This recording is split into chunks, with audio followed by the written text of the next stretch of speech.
Hi, everyone. I'm Kathy Minter, and welcome to this episode of The Sage Space, the podcast where we really dig into all things around healthy aging and wellness. And today, I am really excited for our conversation today. We welcome Jamie Frank to the podcast, and Jamie's an occupational therapist, and we're going to dig into a lot of really interesting sort of aspects of, I think, behind the scenes of being an occupational therapist and a lot of things people don't realize. And I've gotten to know Jamie over the last year, and it's been really interesting and great. And she's been doing some work with us here at Wisdom as well. So welcome, Jamie.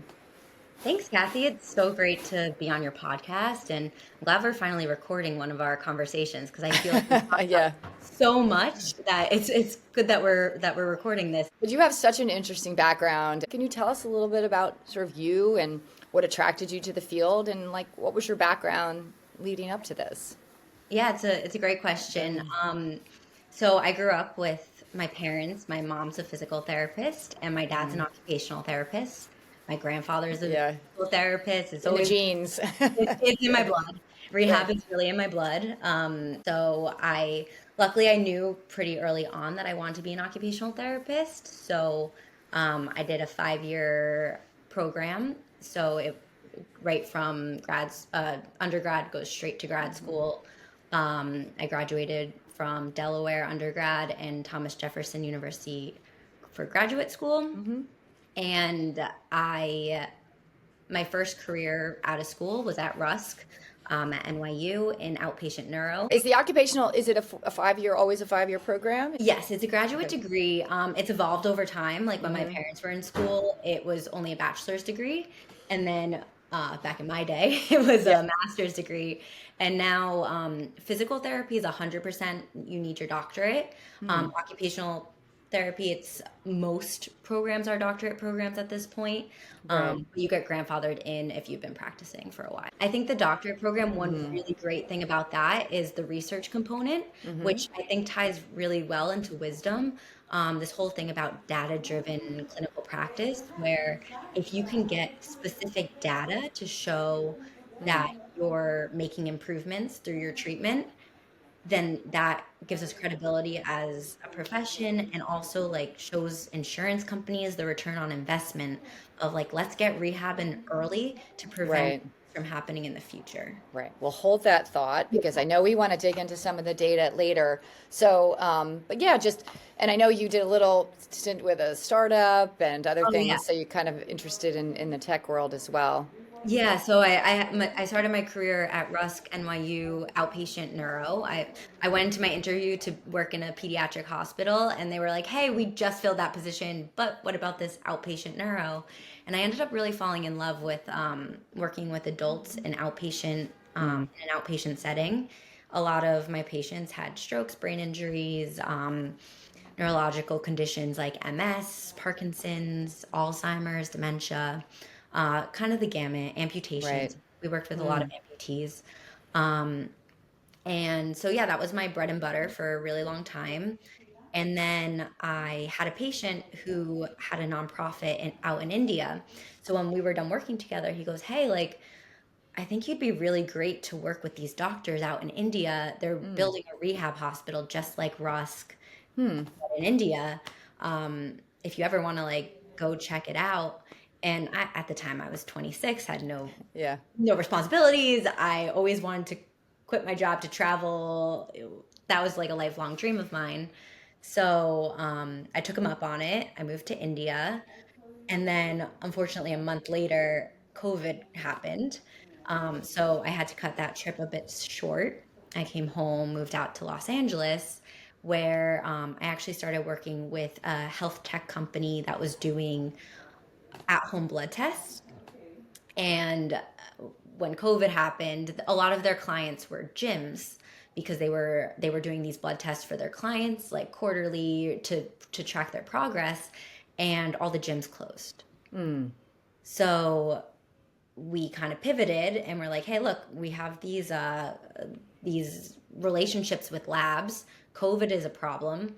At the time, all these cafes built these beautiful outdoor dining areas, And then the state had to close those down as well. So all these cafes were going out of business. So we kind of entered that space by renting out those outdoor dining spaces from the cafes. And we ran a COVID testing company through multiple locations.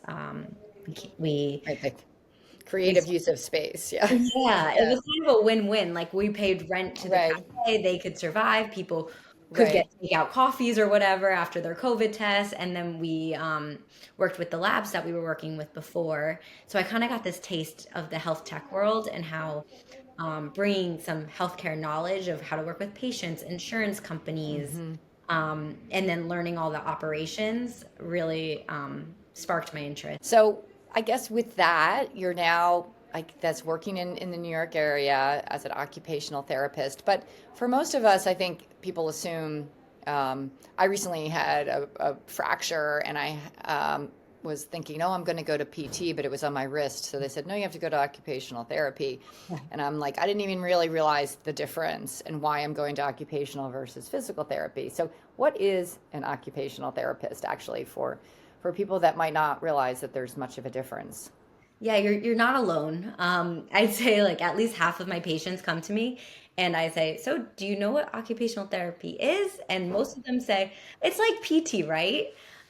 Which it's not wrong. We're in the same world. We work really closely as a team. A lot of times you'll see physical therapy, occupational therapy, and speech therapy working, especially with a neurological Hmm.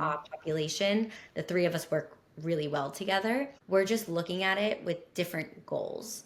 Um, Mm. so as an occupational therapist, our goal is function. That's like our number one goal, which a lot of times like your hand injury, it could also look like we take the upper body and they take the lower body Right. because we do a lot of functional things with our hands. We feed ourselves, we button Hmm. our shirt, we do our hair, we do our makeup, we, shampoo our hair. There's so many things we do Right. with our hands.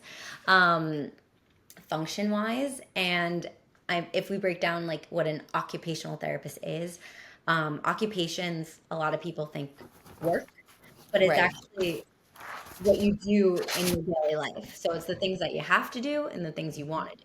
So our occupations kind of change and evolve throughout our lives. Is getting occupational therapy something that is always prescribed? Is it a clinical activity that, you kind of necessarily would go through your doctor or specialist on? So as long as the physicians involved are educated on our role and how we can help their patients, then it is typically prescribed, just as physical therapy is, and speech therapy as well. Especially in inpatient rehab, almost Right. everyone gets PT, OT, and then speech if they need it as well. Right. So I know you also work with quite a few older adults. Mhm. And when we think about occupational therapy and what happens potentially in the home, talk to me a little bit about when you first get introduced to a new patient. What's the process? What do you need to know about that situation, that person? What's the process of sort of evaluating that? So I'll get called into the house. A lot of my patients are geriatric.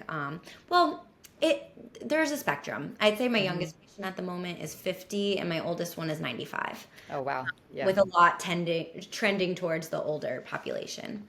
Um, Mainly because the younger population, it's easier for them to get to a clinic. Mm. But there is such a value in actually going into their home. So I'll go visit them in their home, and the first thing I like to do is ask them for a tour of their apartment. And then from there, I get a lot of information regarding the safety of their home. Like, do they have grab bars set up in the bathroom? Do they have a raised toilet seat? Are they able to get up and down from their couch? Do they have a doorman? I'm asking them, what's their support system? Do they have an adult child that comes over and helps them with getting ready in the morning? Most of the time when you come in, is it they know up front, I'm getting 10 sessions or there's a finite number. So you really have to figure this out quickly, right? Due to sort of some of the reimbursements or how these are being funded.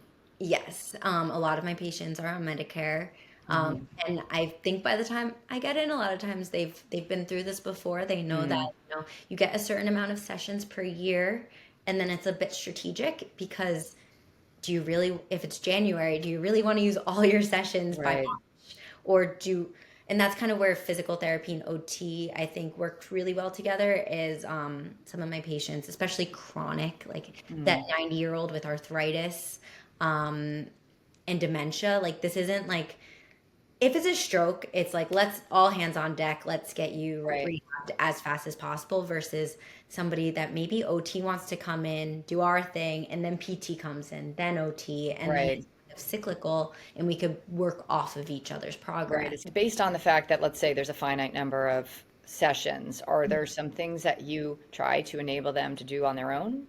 Are there things you leave with them? This, and how is that?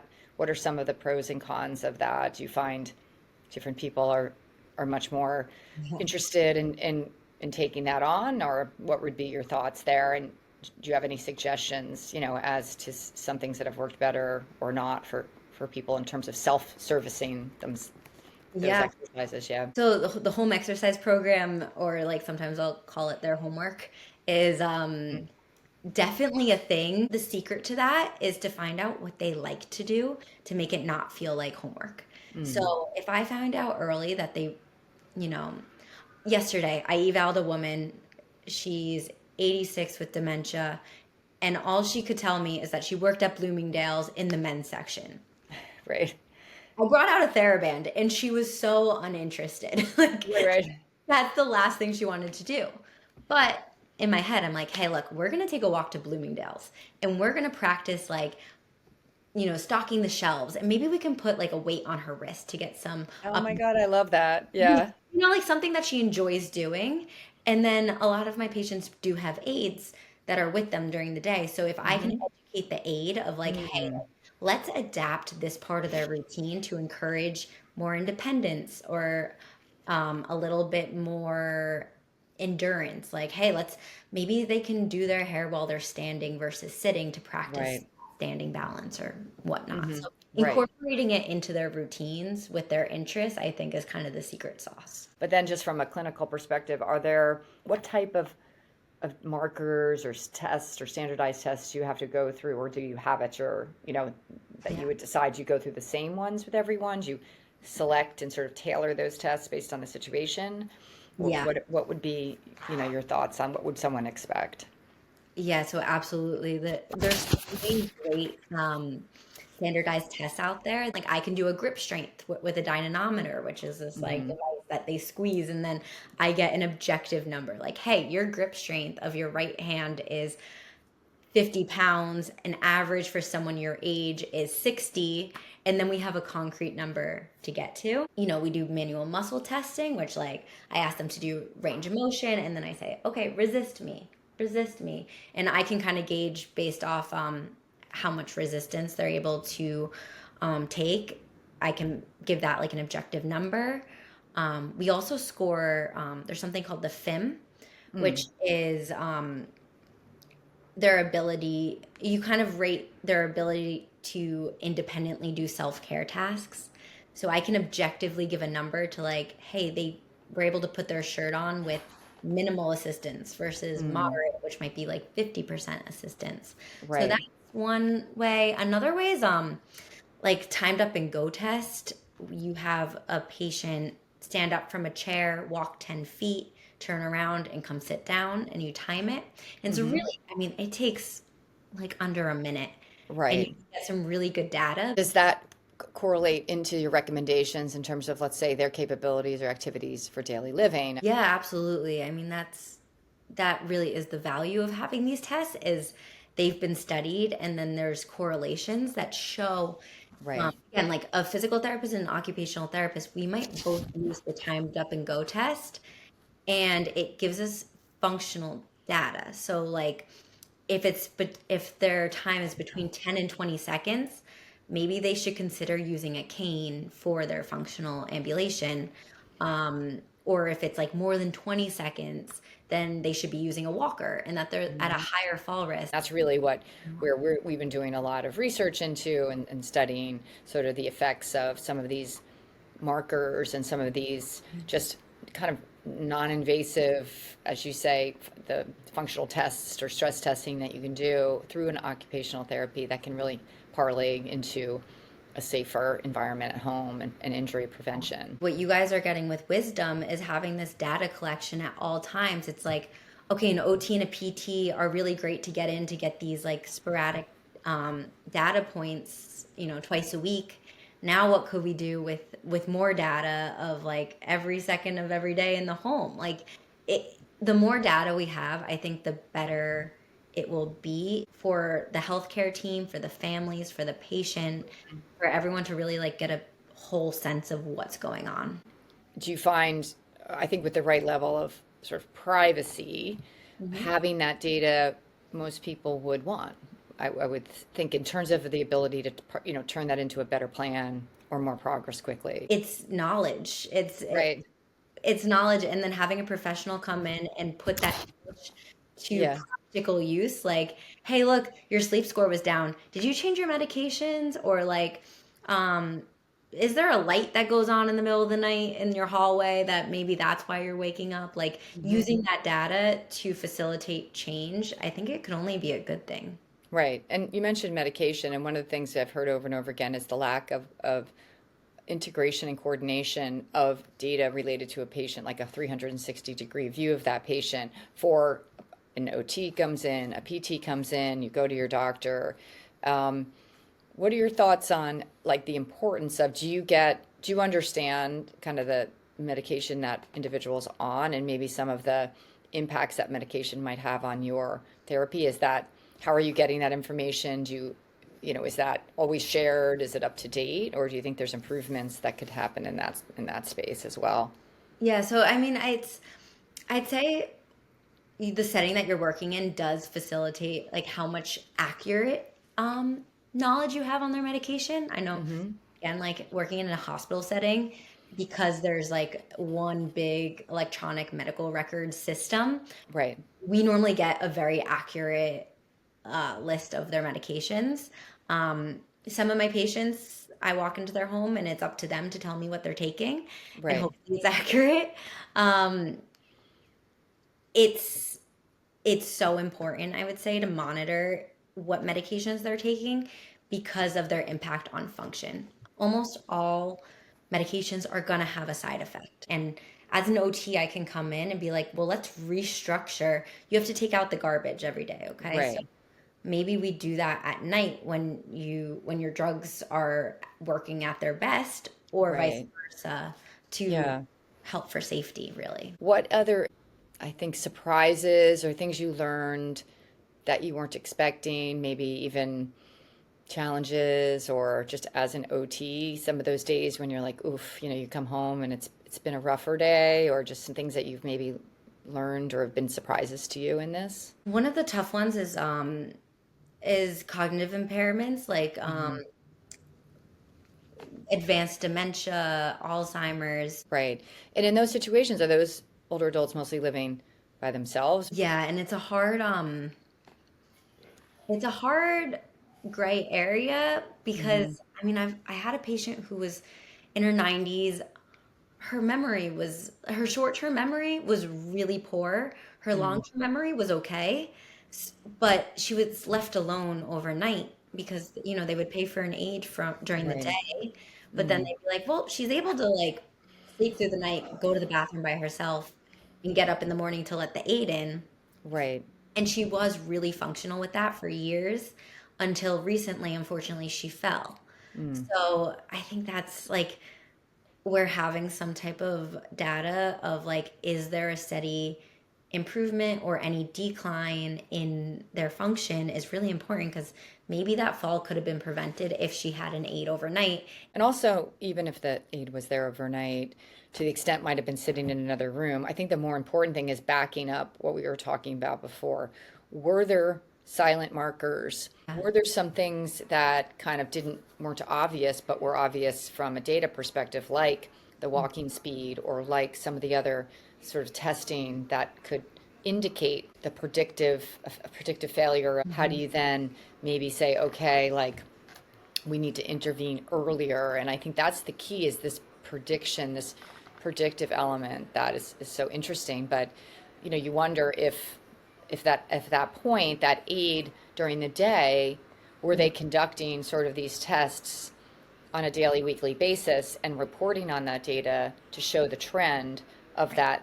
And that could have just sort of indicated, she's at that point where we think that there's a high risk of a fall in the next 3 months, and we should, Right. right, put some type of protection or do, something to help. Yeah, or even just as a preventative standpoint of like when I see her at 11 a.m., maybe she's fine, but maybe when she wakes up at 2 a.m. to use the bathroom, Hmm.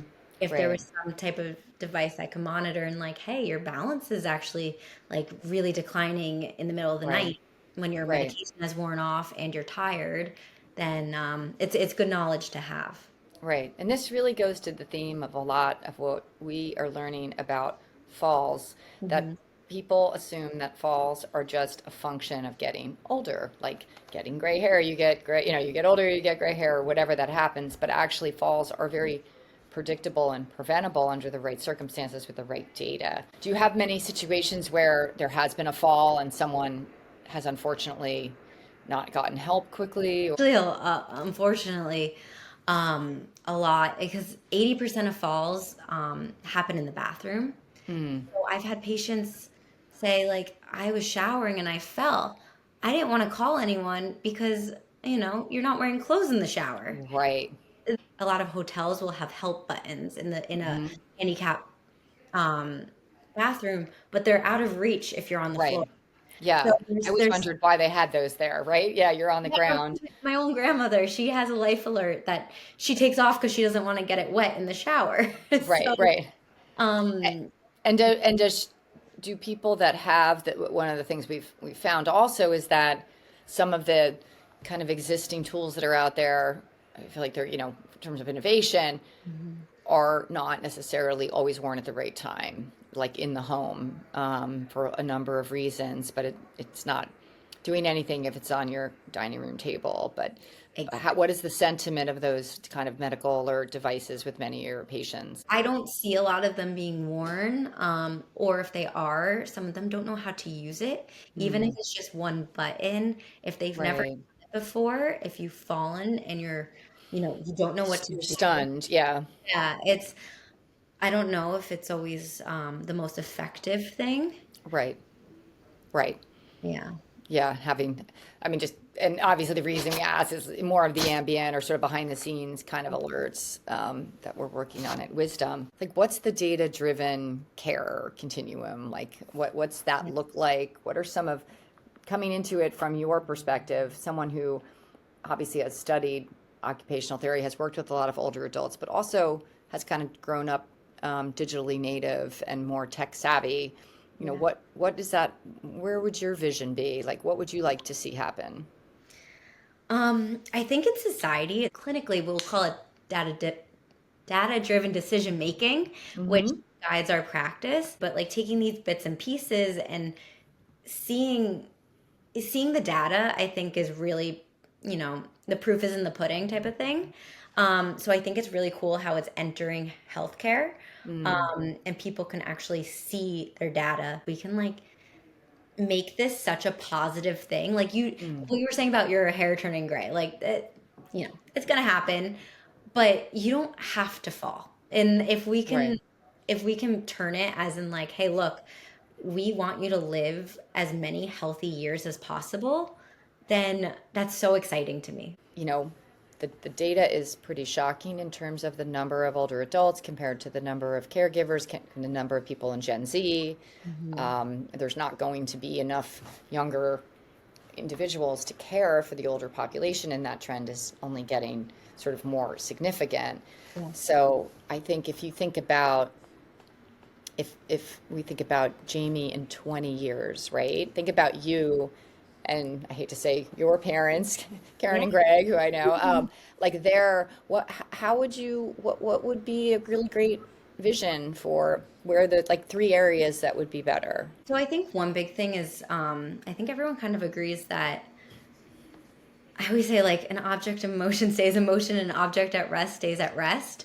Um, Mm, and I think love that. in the past generations, people are very cautious and they're like, don't move because you might fall. And I kind of want to turn that around and be like, if you keep moving, you're going to get stronger and your balance is going to keep improving. And you're like, that's the better way to be versus to be sedentary because then things start to Right.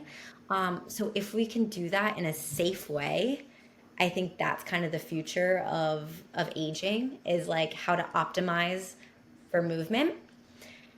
And then, from an OT standpoint, is like, let's make that movement as safe as possible and efficient. And I think with that data, that can really help us like adapt our environments.